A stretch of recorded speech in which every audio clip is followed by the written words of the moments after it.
eller aldı da yürekte acı kaldı. Ben sevdim eller aldı da yürekte acı kaldı. Ankara'nın bağları da büklüm büklüm yolları. Ne zaman sarhoş oldum da kaldıramıyorum onları. Ankara'nın bağları da büklüm büklüm yolları. Ne zaman sarhoş oldum da kaldıramıyorum onları. Hoppa!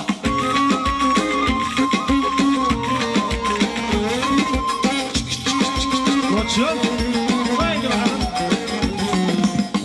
Oynamak serbest ama. Oynamak serbest, yasak değil. Oynamak isteyenler oynayabilir efendim. Buyurun. Haydi bakalım.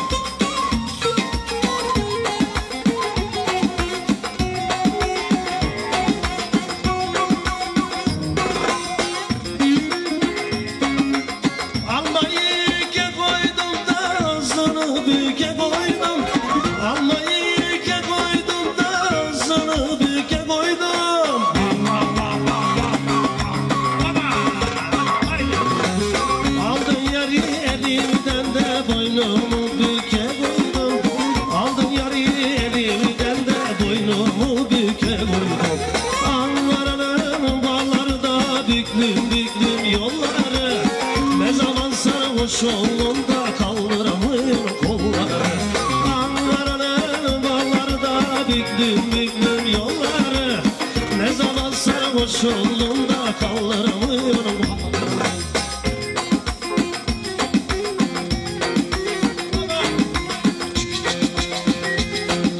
Efendim oynamak isteyenler buyursun.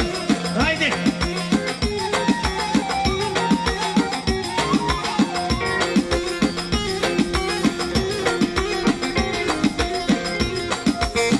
Uzaktan bir davul çalar, toprağın tozundan beter oy. Oy oy. Öyle bir zamana geldik, oğlan babasından beter oy. Oy oy. Vicdanında var kalmamış, söyleyecek söz kalmamış. Baba. Ha babam ha ha ha, ye babam ye ye ye, ha babam ha. Ye babam ye ye ye. Allah!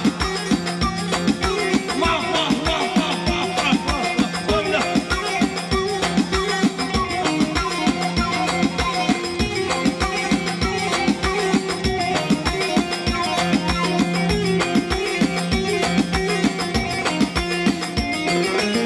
Ey benim güzel güneşim, bilmem ki nereden doğasın oy.